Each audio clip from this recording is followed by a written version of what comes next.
micro communities which are free from oppression. So you're not going to employ an Indonesian maid. She is the last to sleep at night. She is my daughter. She is your daughter. She is my sister. She is your sister. She is the last to sleep at night. She is the first to wake in the morning. She works all day long. She gets no holidays. She is abused. She is exploited. In Singapore, she has to cook pork, lahmul khinzir. She has to do other things we can't talk about. And at the end of the month, she's paid the salary or the wage of a slave. Come on, Lee Kuan Yew. Is there any Singaporean woman who would work for $300 a month? Shame on you, Singapore. Shame on you, wherever in the world you pay a maid the wage of a slave.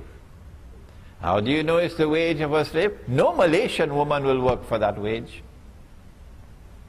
No Malaysian laborer will work for that wage that you're paying the Bangladeshi and you're paying the Indonesian. So you are an oppressor and Allah will destroy you, Allah will destroy you, Allah will destroy you. So we will create our micro communities which will be free from oppression.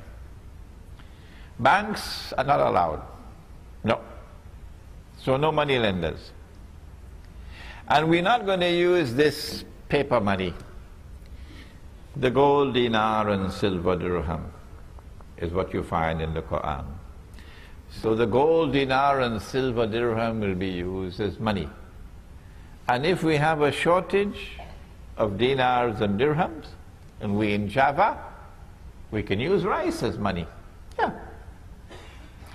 In that micro community, we try to live the way of life of Islam.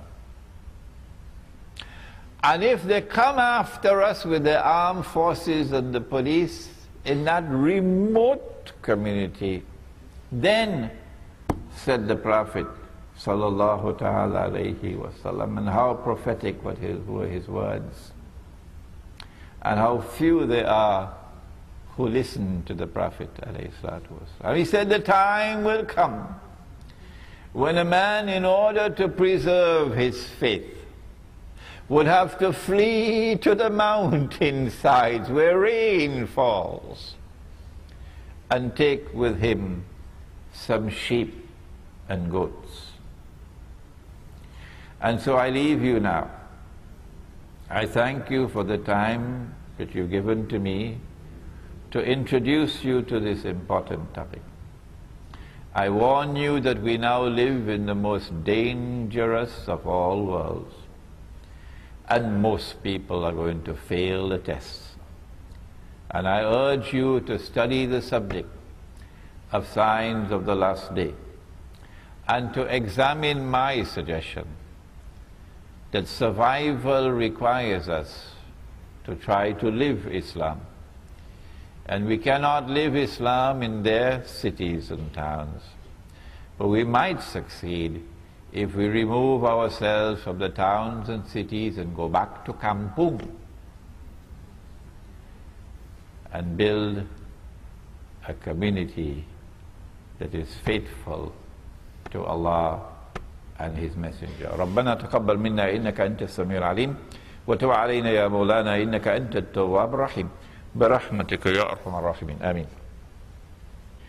I saw my teacher, Maulana Dr. Fazlur Rahman Ansari, conducting a class. And while the class was being conducted, the azan was called. Of course, we'll be going to the masjid. When the azan started, I heard him say, Allahumma jalla jalalahu, and then continue with the class. So I followed his way.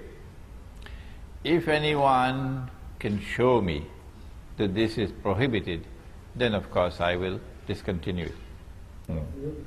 Okay, there's nothing that I know of in the Quran and nothing that I know of in the Ahadith with which to respond to your question. I therefore will give you my view. I believe that those who are in control of the world today, who want to rule the whole world and eventually deliver that rule to the State of Israel, so that tomorrow Israel will rule the world. And when Israel rules the world, then a man would stand up in Jerusalem and declare, I am the Messiah, Al-Masih. 1400 years ago, Nabi Muhammad alayhi salatu wasalam described that man to us. Said he'll be a Jew. He would be a young man. He'll be powerfully built. He'd have curly hair. I believe that that event is probably about 30 years away from now. That's how close we are. That man would be Dajjal. Dajjal. Because he says he is the Messiah, but no, he is not the Messiah. He is the false Messiah. And then Allah subhanahu wa ta'ala will send back the true Messiah.